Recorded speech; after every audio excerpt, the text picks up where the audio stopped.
Amen. Amen. Bonjour à tous. Bonjour à tous. J'espère que vous allez bien par la grâce de Dieu. Donc je me présente pour ceux qui ne me connaissent pas. Donc je suis le frère Yann. Et le Saint-Esprit m'a désigné ce matin pour vous apporter un message qui vient de lui.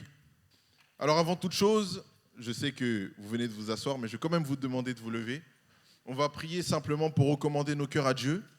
Nous savons que nous ne sommes pas dans une religion, mais dans une relation avec Jésus.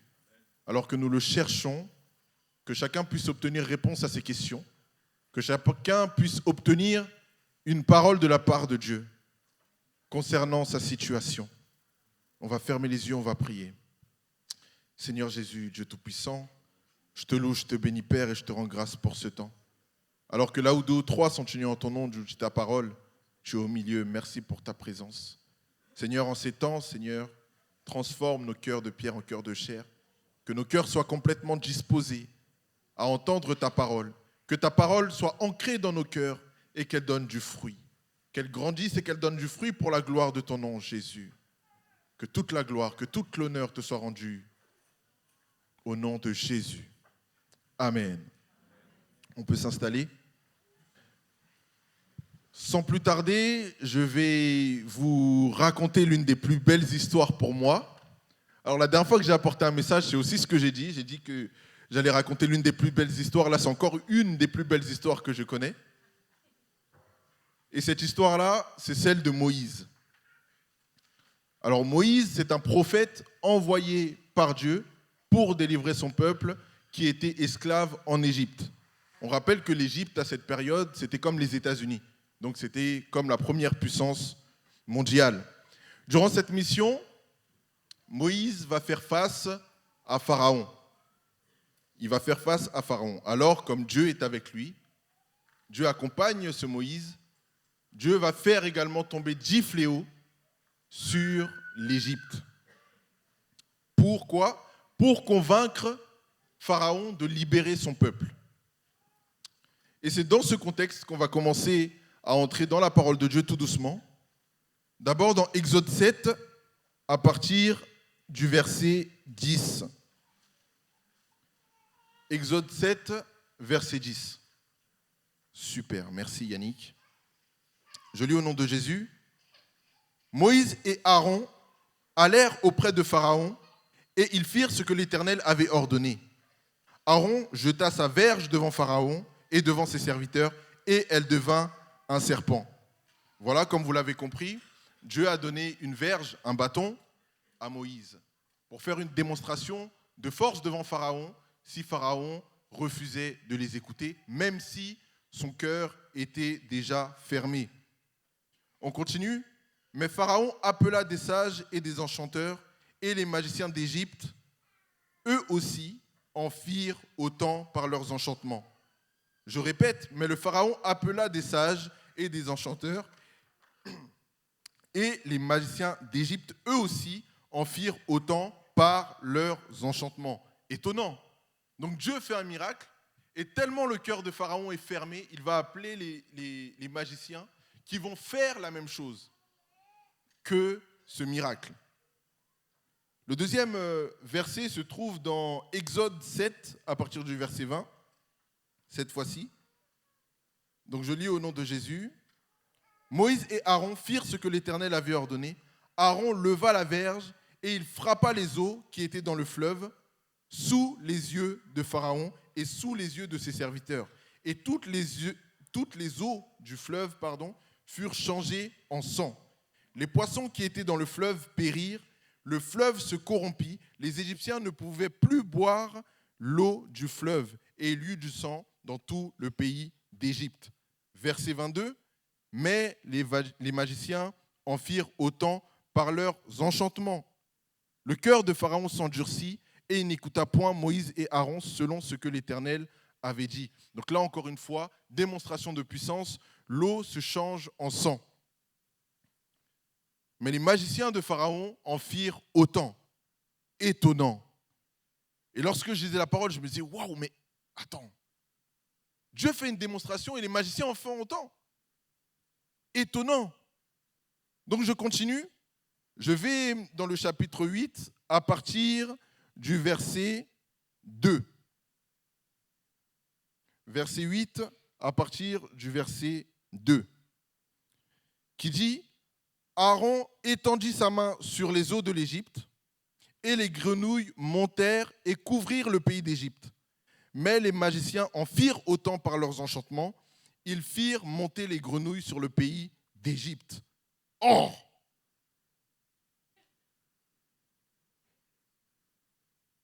Je continue ma lecture. Là, je vais au verset 13 du chapitre 8, qui nous dit, « Ils firent ainsi. Aaron étendit sa main avec sa verge, et il frappa la poussière de la terre, et elle fut changée en poux sur les hommes et sur les animaux. Toute poussière de la terre fut changée en poux dans tout le pays d'Égypte. » Verset 14. Les magiciens employèrent leurs enchantements pour produire les poux, mais ils ne purent pas. Les poux étaient sur les hommes et sur les animaux, et les magiciens dirent à Pharaon, c'est le doigt de Dieu. Le cœur de Pharaon s'endurcit et il n'écouta point Moïse et Aaron selon ce que l'Éternel avait dit. Amen. J'ai été soulagé. J'ai dit, ils n'ont pas pu. Dieu a pu faire, eux, ils ont été limités. Le titre de mon message s'intitule « C'est le doigt de Dieu ».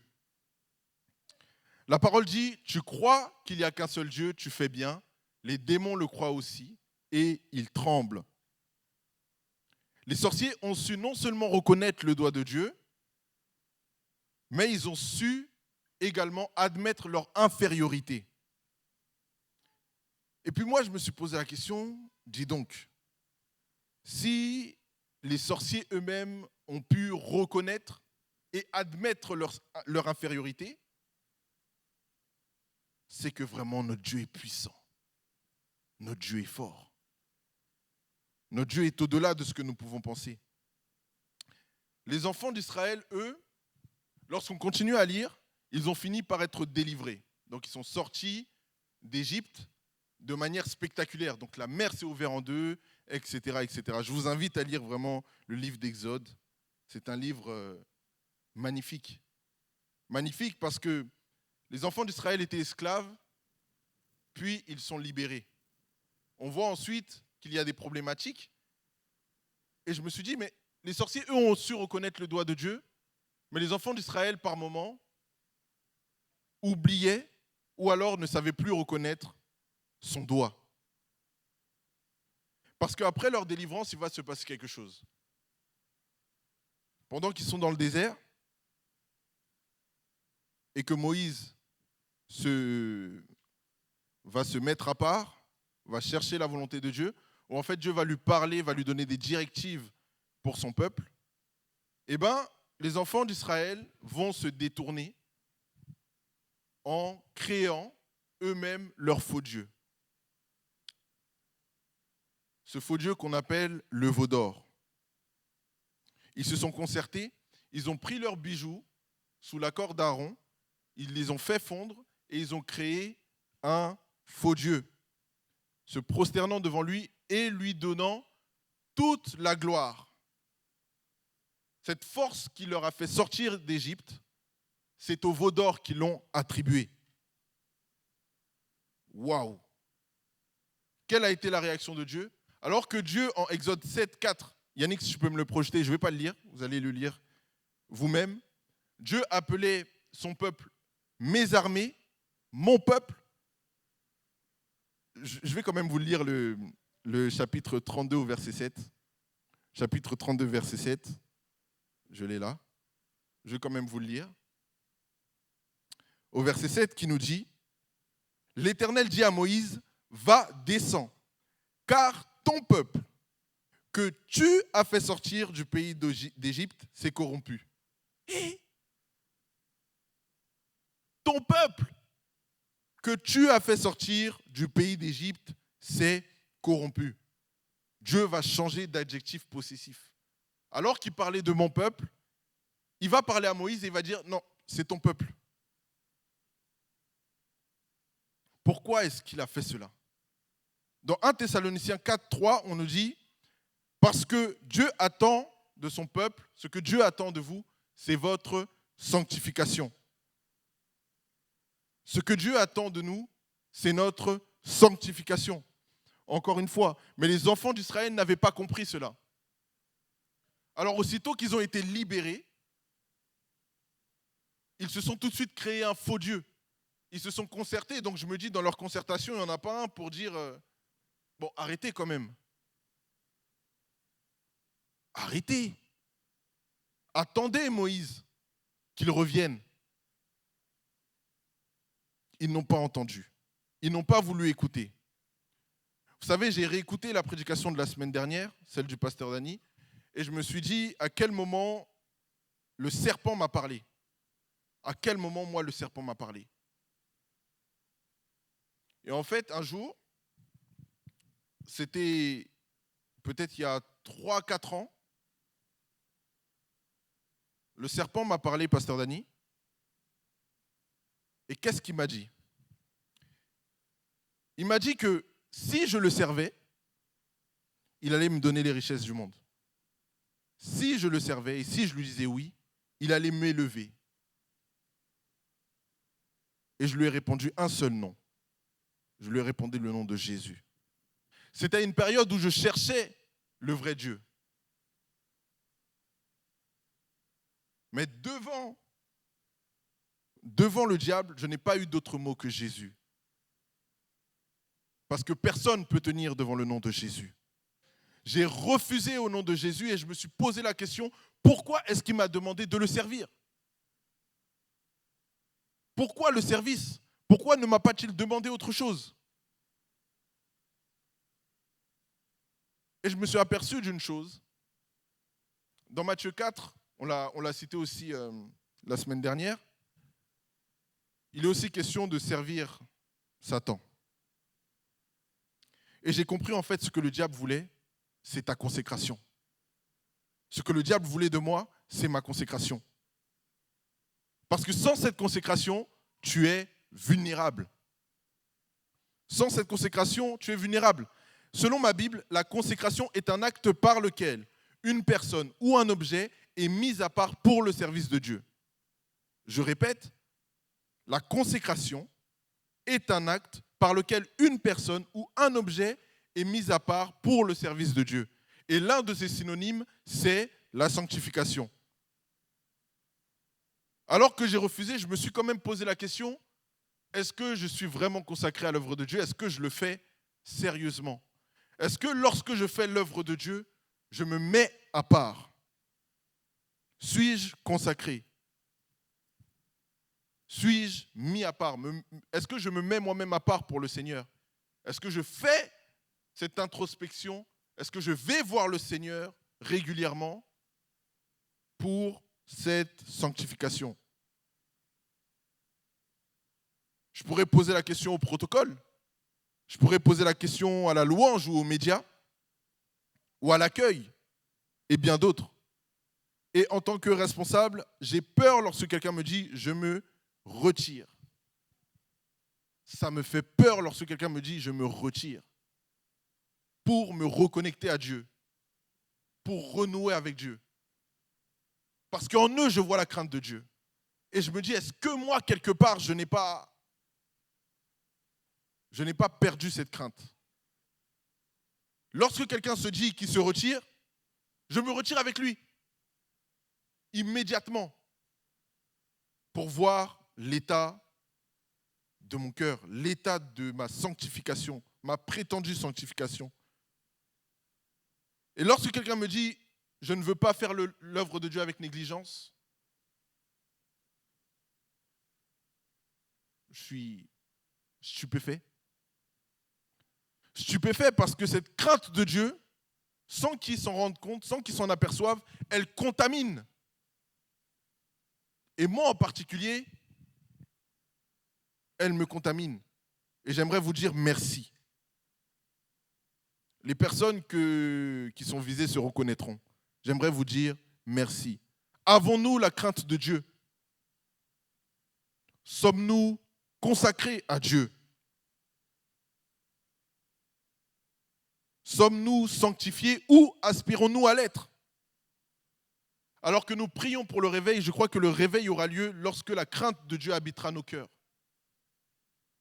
Lorsque la crainte de Dieu habitera nos cœurs. Lorsque nous chercherons Dieu comme Zachée.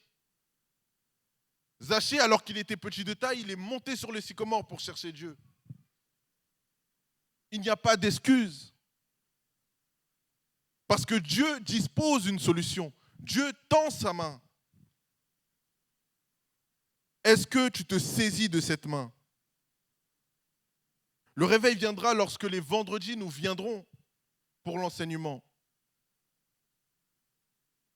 Parce que le temps est dédié à l'enseignement le vendredi. Le réveil aura lieu lorsque il y aura la repentance dans nos cœurs et lorsque nous prendrons l'œuvre de Dieu au sérieux.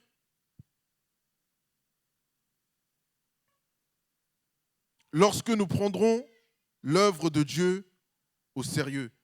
Ainsi donc, je me suis examiné encore une fois. Et le Seigneur me parlait, il me disait, veille sur ta foi. Veillons sur notre foi. Et que lorsque notre Moïse se met à part, de Pointe-à-Pitre ou alors du Mont Sinaï, que nous soyons fermes dans notre foi. Que nous restons fermes dans notre foi. Qui est ton veau d'or, ton veau d'or? Qui est ton veau d'or? Qui est ton faux Dieu? Qui est ce Dieu inconnu qui habite ton cœur? Est-ce que c'est ton copain? Est-ce que c'est le mensonge? Est-ce que c'est l'autosuffisance? Le fait de croire qu'on se suffit à nous-mêmes. On se fait de nous-mêmes notre Dieu. Est-ce que c'est le multipartenariat sexuel? Est-ce que c'est le commérage? Est-ce que c'est l'impureté sexuelle? Ainsi, Jacques va nous appeler adultères. Parce que nous louons Dieu. Nous le servons. Mais à côté, nous avons un cœur partagé. Nous avons un cœur dedans et dehors. Un cœur partagé. Jacques 4, verset 4. Jacques va dire adultère que vous êtes. Adultère que nous sommes. Parce que nous marchons, nous servons Dieu, mais pourtant, nous avons de faux dieux que nous chérissons. Que nous chérissons. Je vais lire Ézéchiel 14 à partir du verset 3. S'il te plaît, Yannick, si tu peux me le projeter.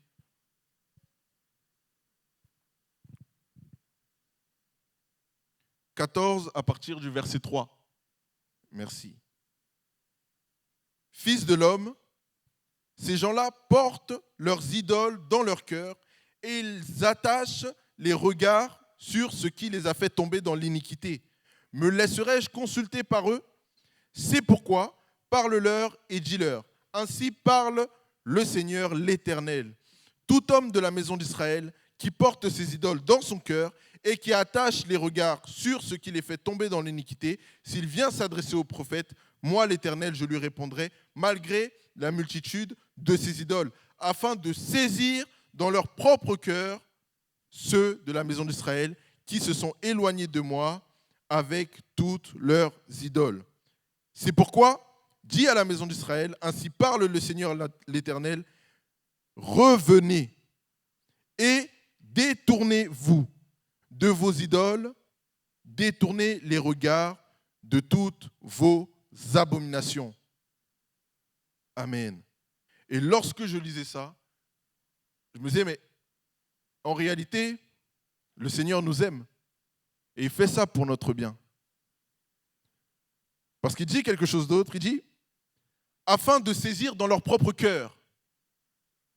Le Seigneur veut arracher ces idoles qui sont dans ton cœur. De plus, nous connaissons maintenant l'identité donc du faux Dieu. L'identité du faux Dieu, c'est ce qui te fait tomber dans le péché, mais que tu aimes, mais que tu chéris. mais repentons-nous. La Bible dit repentons-nous et abandonnons nos faux dieux. Parce que bien plus que son doigt, nous avons vu la démonstration de force avec Dieu, bien plus que son doigt, Dieu veut nous tendre sa main. Dieu veut nous tendre sa main. Ésaïe 59, à partir du verset 1.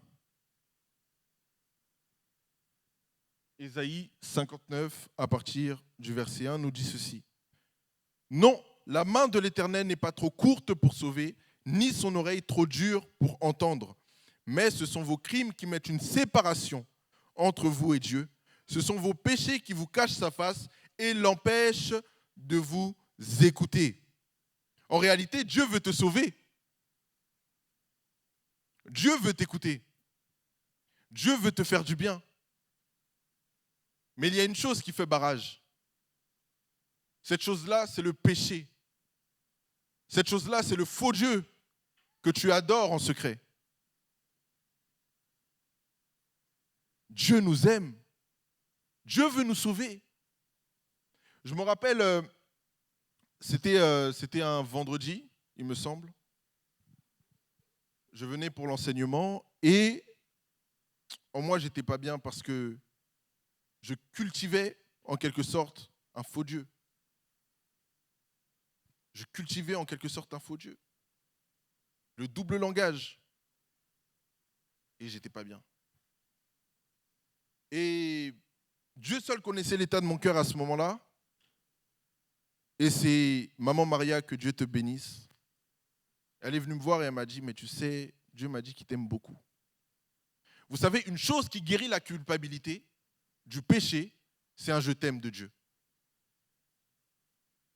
Et Dieu veut te dire ce matin qu'il t'aime et qu'il te tend la main. La Bible dit que sa main n'est pas trop courte pour sauver. Les magiciens le savent. Alors pourquoi nous ne le savons pas? Pourquoi nous l'oublions? Ce que je veux dire, c'est qu'il y a une position pour ta guérison, il y a une position pour ta bénédiction, il y a une position pour ton élévation. Et cette position, c'est celle de la repentance.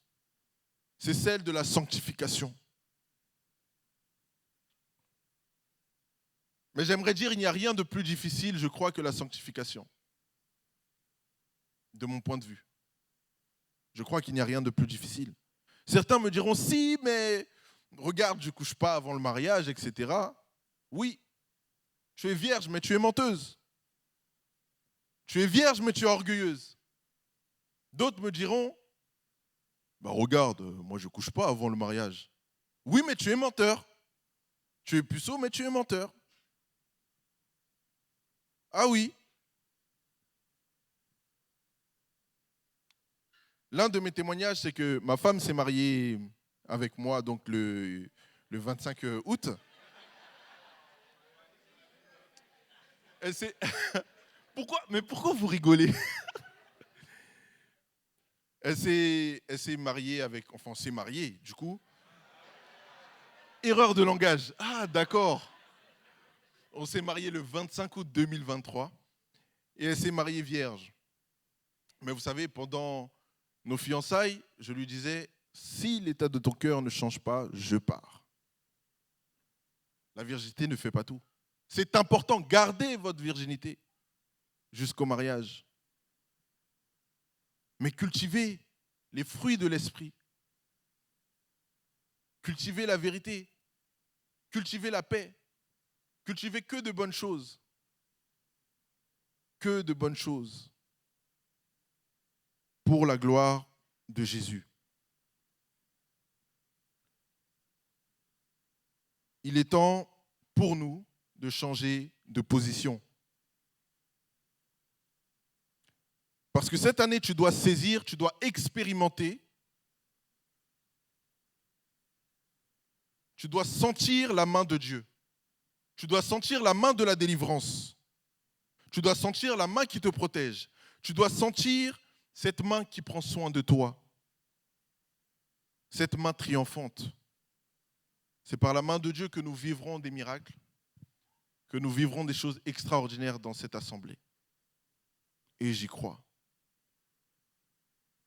Parce que Dieu t'aime tant. Christophe, Dieu t'aime tant. Emmanuel, Dieu t'aime tant. Clara, Dieu t'aime tant. Dieu nous aime tant. Au point de donner son Fils unique. Et il te tend la main ce matin. Saisis-la. Je vais abréger, il ne me reste plus beaucoup de temps. Parce qu'il est fidèle. Et même quand tu t'écartes, il t'aime encore. Même quand tu t'écartes, il toque encore à la porte de ton cœur. Ouvre-lui la porte ce matin. Vous savez, le roi ne laisse pas d'héritage au fils qui fait n'importe quoi. Un roi ne laisse pas de profit au fils qui fait n'importe quoi, au fils qui refuse la royauté.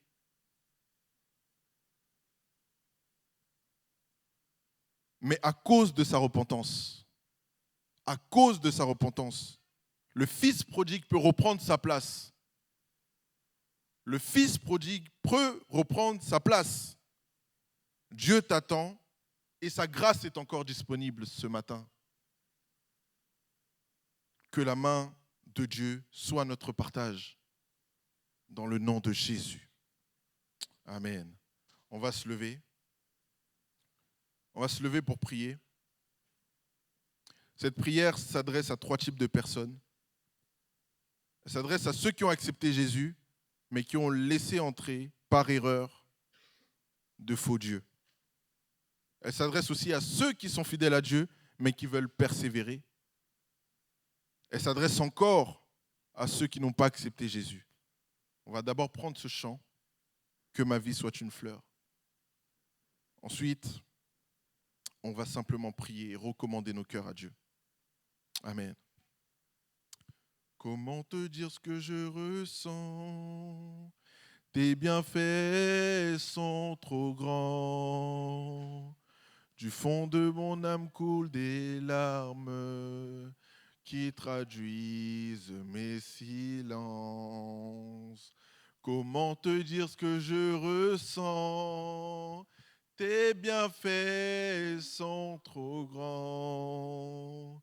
Du fond de mon âme coulent des larmes qui traduisent mes silences. Que ma vie soit une fleur, un parfum pour toi, Seigneur.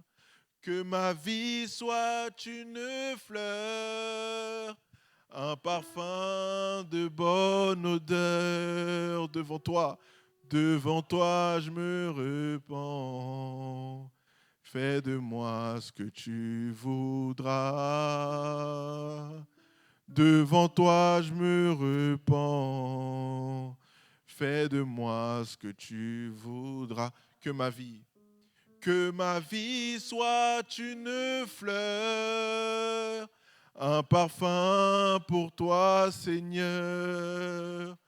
Que ma vie soit une fleur, un parfum de bonne odeur. Devant toi, je me repens. Fais de moi ce que tu voudras. Devant toi, je me repens. Fais de moi ce que tu voudras. Amen. Seigneur Jésus, Dieu Tout-Puissant, je te loue, je te bénis, Père. Je te rends grâce encore pour ce temps. Seigneur, ta parole dit que cette même parole ne revient pas sans avoir fait son effet. Seigneur, que cette parole puisse prendre forme et fruit en nous. Ô Seigneur, nous nous attendons à toi. Nous ne sommes rien et nous nous sommes éloignés de toi. Seigneur, mais je crois que ta grâce est encore disponible ce matin. Ta grâce est encore disponible ce matin. Seigneur, visite tes enfants. Regarde leur cœur. Ce que leur bouche n'arrive pas à dire, Seigneur, vois dans leur cœur. Oui, Seigneur, tu dis que tu fais grâce à celui qui est humble. Aujourd'hui, plus que jamais, nous voulons nous humilier devant toi. Aujourd'hui, plus que jamais, nous voulons te demander pardon. Seigneur, en chantant ce chant, nous déclarons aussi que nous délaissons, que nous nous détournons de nos faux dieux, que nous regardons à toi, Jésus. Que tout ce qui ne te confesse pas soit lié dans le nom de Jésus. Seigneur, nous voulons vivre parfaitement ta volonté. Nous voulons vivre parfaitement tes desseins. Alors que nous sommes accablés de tous les côtés. Alors que ce monde ne nous aime pas. Ce monde ne nous aide pas. Aide-nous par ton Saint-Esprit. Saint-Esprit, remplis-nous. Aide-nous à être fidèles à Dieu. Aide-nous à nous accrocher à Dieu. Aide-nous à nous accrocher au Créateur de toutes choses. Aide-nous à nous attacher à celui qui nous a aimés le premier. Seigneur, donne la révélation de ton amour à chacun, afin que chacun puisse se tourner de ses mauvaises voies, qu'il puisse s'éloigner de ses mauvaises voies. Saint-Esprit, prends le contrôle. Prends le contrôle de ton assemblée. Ô Seigneur, nous voulons croire que ton sang qui a coulé au mont Golgotha, ton sang précieux qui a coulé, coule encore sur nos vies aujourd'hui. Nous sanctifie encore aujourd'hui. Ô Seigneur, couvre-nous. Couvre-nous, nous avons tant besoin de toi, Jésus. Merci, parce que tu fais encore au-delà de ce que nous t'avons demandé. Gloire et louange te soient rendues, Jésus. Amen.